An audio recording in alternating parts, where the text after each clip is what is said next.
اور اس کے علاوہ بھی جو کراچی میں بائی الیکشن اور اس کے بعد جو مالاکنڈ میں ہوا، سب میں ریجیکٹ ہوا یہ. اور جو کل ورڈکٹ ہے، جو بھی اس ملک میں قوتیں ہیں جو اس ملک کا سوچ رہی ہیں، یہ لوگ تو ملک کا نہیں سوچ رہے، کیونکہ ان کے پاس ان کا تو سٹیک، میں ریپیٹ کرتا ہوں، جن لوگوں کے اربوں ڈالر ملک سے باہر پڑے ہوں ان کو کیا فرق پڑے گا کہ پاکستان نیچے جا رہا ہے، روپیہ نیچے جا رہا ہے، معیشت نیچے جا رہی ہے، مہنگائی بڑھ رہی ہے. ان کا تو ایشو ہی نہیں ہے. ایشو تو پاکستانیوں کا ہے جو کہ یہاں جن کا جینا مرنا ہے، اور ایشو ان اداروں کا ہے جن کا سٹیک پاکستان میں ہے. تو وہ کیا یہ دیکھ نہیں رہی کہ یہ کیا ہو رہا ہے ملک کے ساتھ؟ کہ یہ ایک لوگ آتے ہیں، اربوں اربوں روپے کی ان کی چوریاں، ان کی کرپشن کیسز. میں 3.5 سال کہتا گیا کہ یہ میرے سے ایک ہی چیز مانگ رہے ہیں، NRO، اور میں نہیں دوں گا ان کو. میں 3.5 سال کہتا گیا. پہلا دن اسمبلی میں انہوں نے جب تقریر نہیں کرنے دی، میں نے کہا کہ یہ مجھے بلیک میل کر رہے ہیں NRO کے لیے. اور مجھے افسوس سے کہنا پڑتا ہے کہ ان کے پہلے جنرل مشرف نے اس ملک کو سب سے زیادہ نقصان پہنچایا ان کو NRO دے کے. 10 سال میں پاکستان، یا ان کے جو 10 سال تھے، 4 گنا زیادہ پاکستان کا قرضہ بڑھا، ملک کو بینکرپٹ چھوڑ کے چلے گئے اور باہر بھاگ گئے. اور پھر جب ملک اٹھ رہا تھا پھر ان کو اوپر مسلط کر دیا گیا اور پھر NRO دلوایا ان کو. اور ساری قوم تماشا دیکھ رہی ہے کہ یہ یہاں صرف چھوٹا چور پکڑا جاتا ہے، یہ بڑے بڑے ڈاکوؤں کے لیے کوئی اور قانون ہے، ان کو کوئی ہمارا انصاف کا نظام نہیں پکڑ سکتا. یہ جب مشکل پڑے گی باہر بھاگ جائیں گے. اور ایسے باہر بیٹھے ہوئے ہیں بڑے بڑے محلات میں، جس طرح کہ ان کی پتہ نہیں کوئی باہر کوئی کون سی بزنسز تھی، سارا پیسہ چوری کر کے باہر لے کے گئے ہیں. تو قوم نے ریفرینڈم دے دیا ہے، قوم نے واضح بتا دیا ہے، ان لوگوں کو ریجیکٹ کر چکی ہے قوم. تو لہٰذا میں یہ آج سارے پاکستان کے اداروں کو کہنا چاہتا ہوں کہ جتنی دیر آپ ان کو بیٹھنے دیں گے، جتنی دیر یہ ہمارے اوپر مسلط رہیں گے، ہمارا ملک نیچے جا رہا ہے. ہمیں کہا جی عمران خان نے آئسولیٹ کر دیا پاکستان کو، عمران خان کی فورن پالیسی اتنی بری تھی کہ اب ہم آئسولیٹ ہو گئے ہیں. میں جب امریکہ گیا تھا، جس طرح ڈونلڈ ٹرمپ نے ہمارا استقبال کیا، جس طرح مجھے اس نے رسپیکٹ دی اور میری ڈیلیگیشن کی، سب سے پوچھ لیں. جنرل باجوہ گئے تھے تب، ان سے پوچھیں، کسی سے پوچھیں کہ کبھی کسی پاکستان کے پرائم منسٹر کو اس طرح کی عزت دی ہے. اور جب ٹرمپ نے اس سے میرے جانے سے پہلے جب اس نے پاکستان کی تنقید کی کہ جی اس افغانستان میں ہمارا ڈبل رول تھا، میری ٹویٹ ابھی بھی پڑھ لیں کہ میں نے اس کو کیا جواب دیا. تو اس کو پتا تھا، یعنی اس کو سخت جواب بھی دیا. اس کے باوجود وہ عزت ان کے لوگوں کی کرتے ہیں جو اپنے ملک کی مفادات کی حفاظت کرتے ہیں، نیشنلسٹ ہوتے ہیں، جو اپنی ذات کے لیے نہیں. یہ تو ان کو سب کو پتا ہے کہ ان کے پیسے باہر چوری کے پڑے ہوئے ہیں، تو ان کی تو کوئی عزت ہی نہیں کرتا.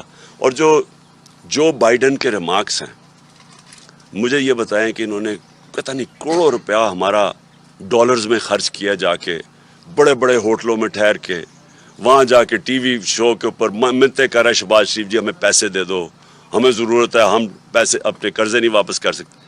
بلاول بھٹو چاروں طرف پھر رہا ہے، وہ کبھی پاکستان کبھی آتا نہیں. سندھ کا برا حال ہے، وہ ساری دنیا کے چکر لگا رہا ہے. تو کیا فائدہ ہوا اس ڈپلومیسی کا کہ جب اس نے پہلے تو ہمیں، یعنی جو ملک ان کو مخالف سمجھتے ہیں، چائنا اور رشیا، اس کے ساتھ پاکستان کو بریکٹ کر دیا. کدھر گئی آپ کی ڈپلومیسی؟ اور پھر جو خطرناک بات اس نے کی ہے، اس نے یہ کہا کہ پاکستان دنیا کی خطرناک جگہ ہے، اور اس کے ساتھ نیوکلیر پروگرام کی بات کر دی. اب یہ ایک پرانا پاکستان کے خلاف پروپیگنڈا چل رہا ہے. یہ 1980 کی دہائی میں یہ اسلامک بوم کا پروپیگنڈا چلتا تھا مغربی اخباروں میں. مجھے یاد ہے کہ یہ پوری ایک جو میں نے 5 مہینے پہلے کہا تھا کہ جب وہ ہمارے سے جو قیمت مانگیں گے ہمیں بیل آؤٹ کرنے کے لیے، وہ صرف ایک چیز رہ جائے گی پاکستان کے پاس کہ ہم ان کو وہ قیمت ادا کریں. اور وہ قیمت ادا کر دی. آج یوکرین کا حال دیکھ لیں. آج یوکرین کہہ رہے ہیں، یوکرین کے لوگ کہہ رہے ہیں کہ اگر ہمارا نیوکلیر پروگرام نہ لیتے تو آج ہمارے اوپر حملہ نہ ہوتا. تو یہ ہمارے نیشنل سیکیورٹی کا ایشو ہے. اور اسی لیے میں ابھی آؤں گا بعد میں کیوں مارچ کرنا چاہتا ہوں, میں کیوں اتنی دیر ڈیلے بھی کرتا گیا, کہ شاید یہاں عقل آ جائے کسی کو کہ ان کے ہاتھوں اگر ملک رہا تو یہ ان کو کوئی فرق, پھر سے ان کو کوئی فرق نہیں پڑنے لگا. ان کے ایسٹس باہر پڑے ہوئے ہیں, ان کے سارا ٹبر باہر بیٹھے ہوئے ہیں, فرق اس قوم کو پڑے گا. لیکن اس سے پہلے میں ایک بات کرنا چاہتا ہوں. آج ہماری میٹنگ ہوئی, ہماری سینٹرل لیڈرشپ کی, جو سینئر لیڈرشپ ہے, اور ہم ساروں کو جو اعظم سواتی سے کیا گیا ہے, اس سے پہلے شہباز گل سے کیا گیا, اس کے اوپر میں نے میرے اوپر خیر کنٹیمپٹ کیس بھی لگا, دہشت گردی کا کیس میرے اوپر ہو گیا, اور تب بھی میرا مسئلہ تو کسٹوڈیل ٹارچر کا تھا کہ ایک آدمی کو آپ کس قانون کے تحت آپ اس کو پکڑ کے, یا جو غلطی کی ہو, عدالت میں قانون بنے ہوئے ہیں, آپ جا کے ان کے اوپر ایکشن لیں, کس قانون کے تحت پکڑ کے اس کو مارا, ٹارچر کیا, ننگا کیا. وہ ایک اور جمیل فاروقی, وہ بھی وہ جرنلسٹ ہیں, وہ کہتے ہیں میرے سے یہ کیا گیا. عمران ریاض کو پکڑ کے ایک چھوٹے سے کمرے میں بند کر دیا گیا.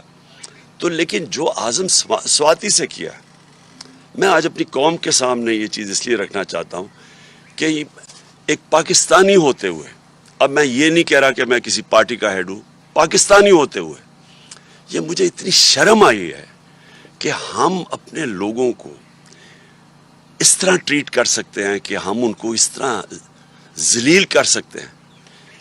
یہ ذرا سنے آپ, میں ساری جو اعظم سواتی سے کیا ہے, 3 بجے صبح اس کے گھر کے, اچھا ٹویٹ تھی اس کی, بھئی اگر اس کی ٹویٹ تھی اور اس نے جذبات میں آ کے کوئی بات کہہ دی ہے تو اس کے لیے قانون بنے ہوئے ہیں.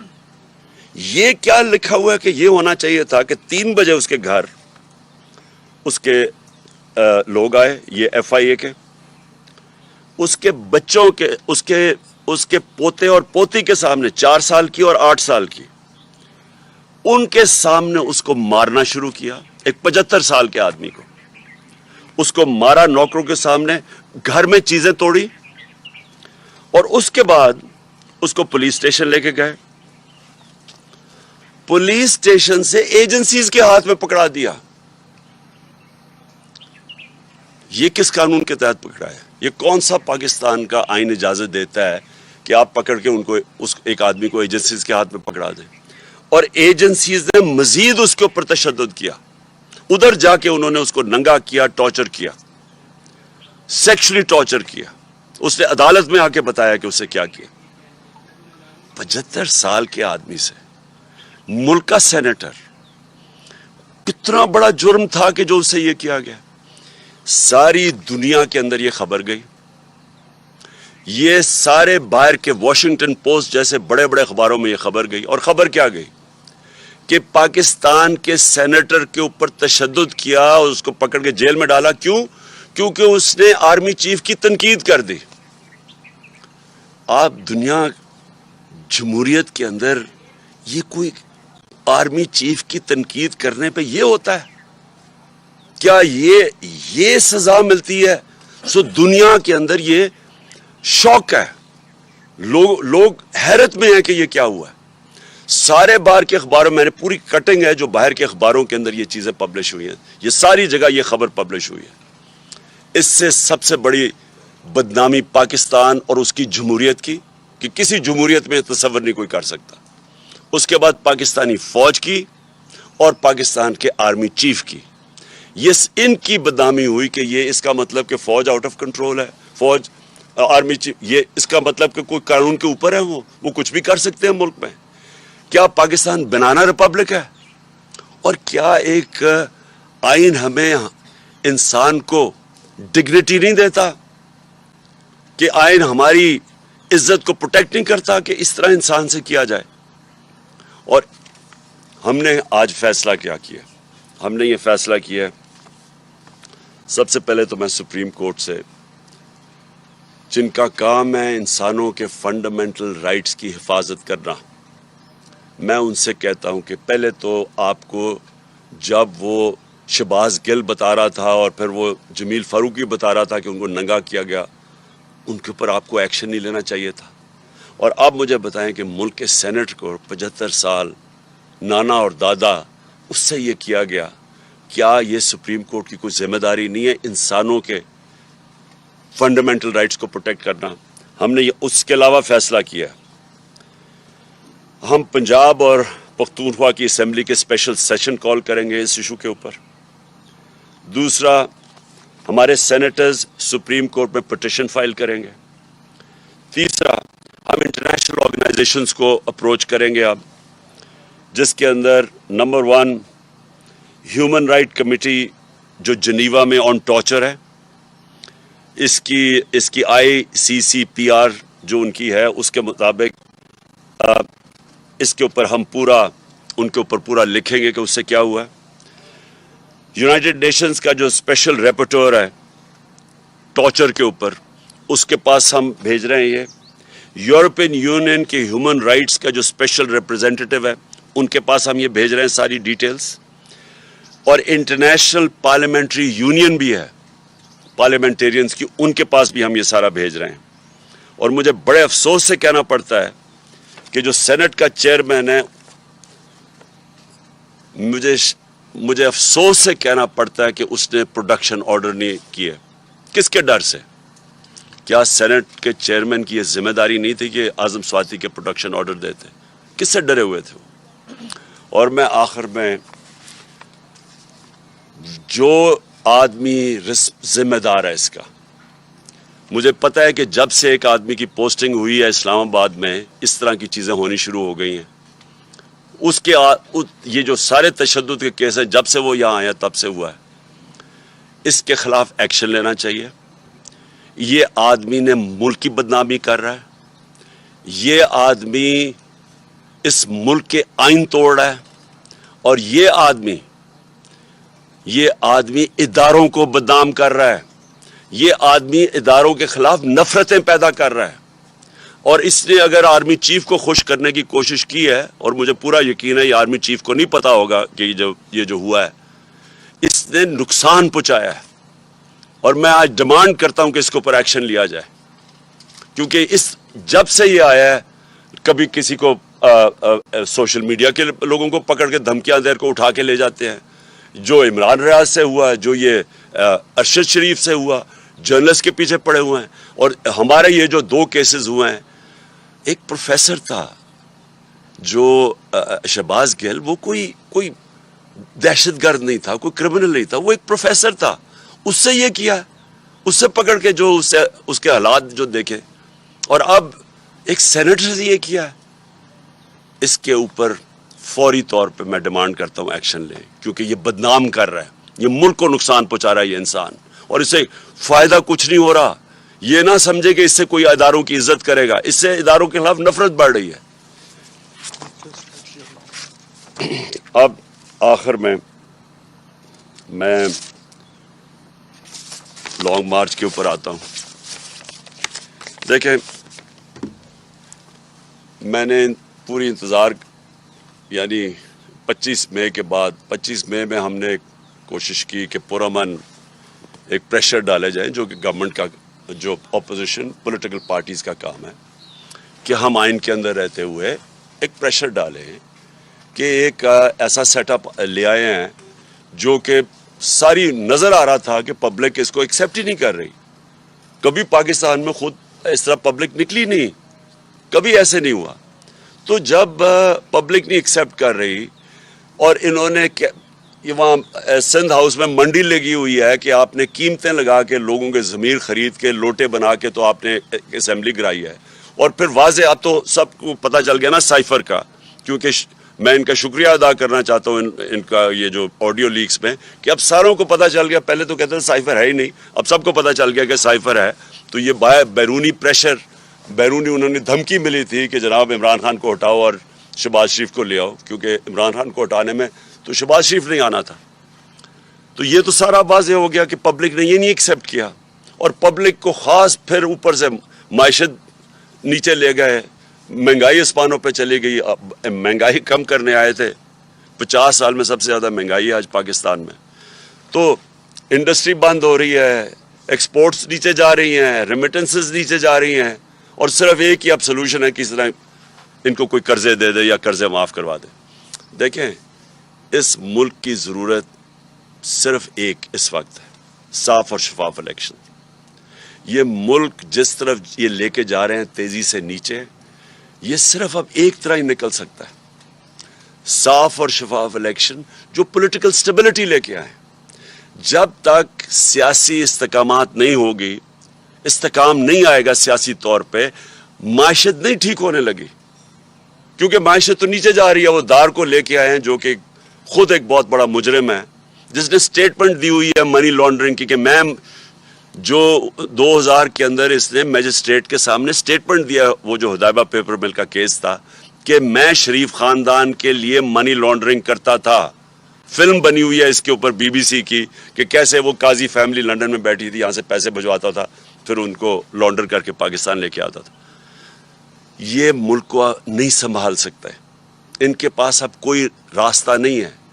صرف مسئلہ اب یہ ہے کہ ڈرے ہوئے ہیں الیکشن سے اپنے, کیونکہ الیکشن سے ڈرے ہوئے, رزلٹ آپ کے سامنے ہے. ساروں نے مل کے بھی الیکشن لڑ گیا, اس کے باوجود یہ نہیں جیت سکتے. تو کیونکہ الیکشن سے ڈرے ہوئے ہیں, یہ ملک کو تباہی کی طرف دھکیلتے جائیں گے, الیکشن نہیں کروائیں گے. اس لیے اس وقت میں ان کو آج پھر وقت دے رہا ہوں. یہ میری مارچ اکتوبر سے آگے نہیں جانے لگی. یہ اب سے لے کے اکتوبر میں کسی ٹائم اناؤنس کروں گا. میں ان کو ٹائم دے رہا ہوں کہ ابھی بھی آپ کے پاس وقت ہے. ملک کی خاطر اپنے آپ کو بچاتے بچاتے ملک کو تباہ نہ کریں. اور میں ابھی بھی کہتا ہوں کہ یہ ہے ٹائم آپ کے لیے الیکشن اناؤنس کرنے کا. اگر آپ نہیں کریں گے, یہ میں مارچ کروں گا, اور مارچ کی میری تقریباً تیاری مکمل ہے. اور میں آج اپنی قوم کے سامنے انشاءاللہ ایمان تو اللہ پہ ہے میرا, کامیابی تو وہ دیتا ہے, پاکستان کی تاریخ میں اس طرح پبلک نہیں نکلے گی جو اس مارچ پہ نکلے گی. میں ٹائم دے رہا ہوں, آپ کے پاس ہے, چند دن ہیں, اور اس کے بعد میں یہ اناؤنس کر دوں گا. ایک دفعہ مارچ ہو گئی اور ایک دفعہ پبلک جب سڑکوں پہ نکلاتی ہے, یہ یاد رکھیں کہ اب تک ہماری ساری 6 مہینے کی سٹرگل آپ دیکھ لیں, آئین کے بیچ میں رہ کے کیے. ہم نے جلسے کیے ہیں, پبلک دکھا دیا کہ پبلک کدھر کھڑی ہے. جلسوں میں کبھی اتنے بڑے جلسے نہیں ہوئے. ہم نے یہ بھی دکھا دیا کہ جب الیکشن آیا 17 جولائی کا, تب بھی کہ پبلک کدھر کھڑی ہے. اب پھر الیکشن میں, بائی الیکشن جو بھی بیچ میں, سب کو پتہ پبلک کدھر کھڑی ہے. اور یہ مارچ میں پتہ چل جائے گا کہ پبلک کدھر کھڑی ہے. ایک چیز آخری میں میری بات, کہ دیکھیں سری لنکا میں کیا ہوا. سری لنکا میں پبلک جب خود آ جاتی ہے سڑکوں کے اوپر, اور وہ صرف 2.5 کروڑ لوگوں کا ملک ہے, یہاں ہے 22 کروڑ لوگوں کا ملک, اور یہاں ایک دفعہ پبلک سڑکوں پہ آ گئی, یہاں کوئی کسی کے پاس طریقہ نہیں ہے کہ اس کے بعد کیوس کو کون روکے گا. اور ابھی تک سڑکوں پہ کیوں نہیں آئی؟ جو انہوں نے خاص طور پہ یہ جو 5 مہینے میں انہوں نے جو مہنگائی کی ہے 50 سال میں سب سے زیادہ, جو بجلی کے بل, ساری چیزیں جو مہنگی ہوئی ہیں اور انڈسٹری بند ہو رہی, اس لیے سڑکوں پہ نہیں آئی, کیونکہ ایک پولیٹیکل پارٹی ان کو منظم طریقے سے احتجاج میں لے کے جاتی ہے اور واپس لے آتی ہے. لیکن ایک دفعہ جب ہم مارچ اناؤنس کر دیں گے اور اس وقت پبلک سڑکوں پہ اوپر آ جائے گی, تو یہ پھر یہ یاد رکھنا کہ وہ اور جس طرح کی پبلک نکلے گی, وہ پھر اس کا کوئی گارنٹی نہیں کر سکتا کہ جب اتنی پبلک اور جتنی تعداد میں انشاءاللہ پبلک نکلے گی تو اس کا پھر کیا نتیجہ آئے گا. تو میں اس لیے آخر میں جو ہر کوئی جو پاکستان میں اس کے اوپر کچھ کر سکتا ہے, میں ان ساروں کو اور ان پولیٹیکل پارٹیز کو بھی کہنا چاہتا ہوں کہ دیکھیں آپ کے پاس ٹائم اب زیادہ نہیں ہے. ہم یہ اکتوبر کے آگے نہیں جانے لگے, ہم نے فیصلہ کر چکے ہیں. ہماری تیاری جس طرح میں نے کہا تقریباً مکمل ہے, اور میں یہ کسی وقت بھی چند دنوں کے بعد میں یہ اناؤنس کر دوں گا. ہر پریس کانفرنس پہ ہم سوال کرتے ہیں کہ مذاکرات ہو رہے ہیں کیا تحریک انصاف کے کسی مذاکرات, کنفیوژن ہے خان صاحب, ابھی تک واضح طور پہ نہیں کہا جا رہا کیا واقعی کسی لیول پہ مذاکرات تحریک انصاف کے ہو رہے ہیں. خان صاحب اسی کے ساتھ ایک یہ جوڑ لیں کہ آج سینئر صحافی ان کا بھی صبح میں سن رہا تھا, انہوں نے یہ انکشاف کیا کہ کل کے نتائج کے بعد کوئی 4 سینئر ترین جنرل جو ہے وہ آپ سے ملے یہاں پہ. تو اس کی ذرا وضاحت کر دیں کہ کیا واقعی یہ درست ہے؟ اور جو ٹکا ثانی نے سوال کیا کہ مذاکرات اگر ہو رہے ہیں تو کس لیے؟ دیکھیں مذاکرات کیا میں کہوں کہ ہو بھی رہے ہیں نہیں بھی ہو رہا ہے، یعنی ان کے اندر ابھی تک کوئی جو بھی تھوڑی ہماری بیک چینلز پہ ہوا ہے کوئی اس طرح کی کلیئرٹی نہیں ہے ابھی تک. وہ کلیئرٹی مجھے پتہ کیوں نہیں ہے، کیونکہ وہ نواز شریف ڈرا ہوا ہے الیکشن سے.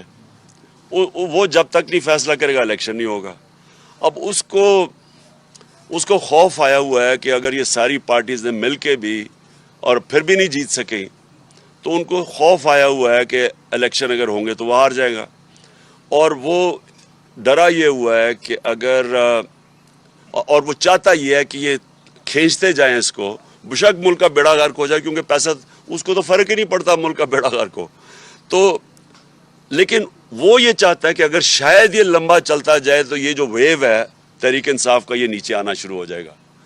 اور میں یہ سن رہا ہوں پچھلے 6 مہینے سے کہ جی اب گرمی آئے گی تو کم ہو جائے گا، اب روزے ہوں گے تو ویو کم ہو جائے گا، پھر کسی نے کہا جی اب یہ تو ویو تو بڑھتا جا رہا ہے.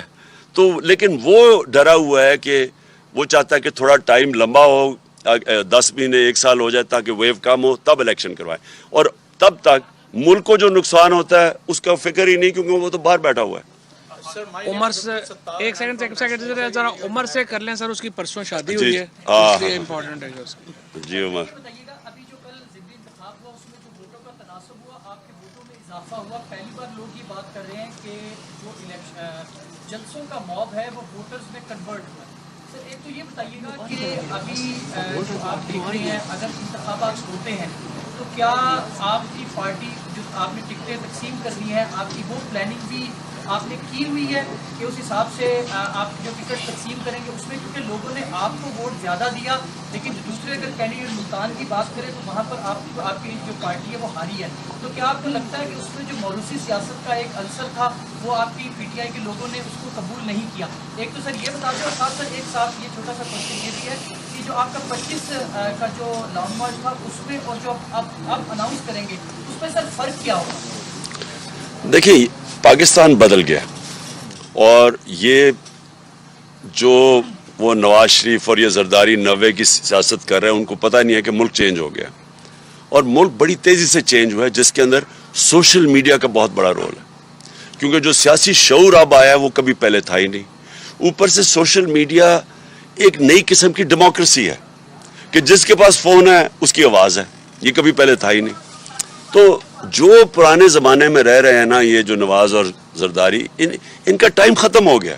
میں یہ آپ کو بتا رہا ہوں کہ یہ اب جو بھی کر لیں یہ نہیں جیت سکتے، انہوں نے اب ہارنا ہے.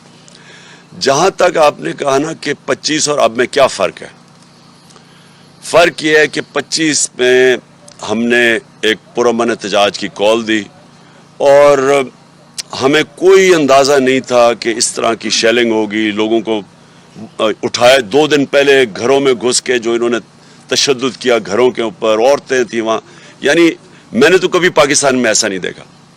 اس باری جو ہماری تیاری ہے وہ یہ جو بھی کریں گے یہ فیل ہو جائیں گے، کیونکہ وہ تیاری اب ایسی ہے کہ ہم نے پورا، مجھے پتا ہے کہ رانا ثناء اللہ جیسے مجرم کا ذہن تو کسی بیوقوف کو بھی پتا ہے کہ وہ اس میں عقل تو ہے ہی کوئی نہیں. وہ ڈنڈا مارو جی، یہ مارو یہ مارو، اور میں نے جو ڈرون کر دیا تو وہ اوپر سے یہ کر دیں گے.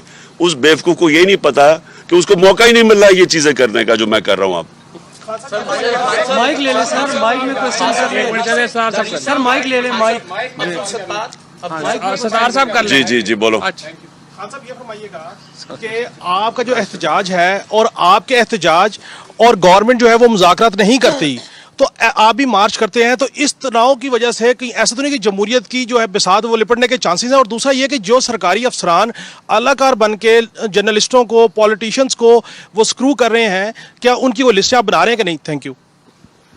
دیکھیں میں آپ کو ایک بات بتاؤں کہ جو اس دور کے اندر یہ 6 مہینے کے اندر جس طرح کی فیشزم ہوئی ہے، جس طرح کا ظلم کیا گیا ہے، جس طرح کی سختی کی گئی ہے، یعنی جس طرح کی جمہوریت کا قتل ہوا ہے، میں آپ کو یقین، حالانکہ مشرف کے دور میں نے کوئی دن جیل میں گزارے تھے، لیکن میں آپ کو یقین دلاؤں کہ مشرف، کیونکہ میں تو اپوزیشن میں تھا،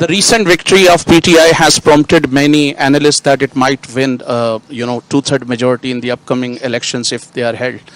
But your political opponents have created an impression, especially in smaller provinces, that if Imran Khan is voted into power again, he might scrap 18 amendment and might introduce presidential system. So there are many nationalists, especially in Balochistan and Sindh, the province from where I belong to, who are very apprehensive about this. And then PTI recently made it very clear that it wants all the institution to be in their constitutional domains. This is what PPP used to claim in the past, Noon League used to claim in the past. Don't you think that this could be a starting point of dialogues between PTI and the government, that at least they should agree that this is something that should be done?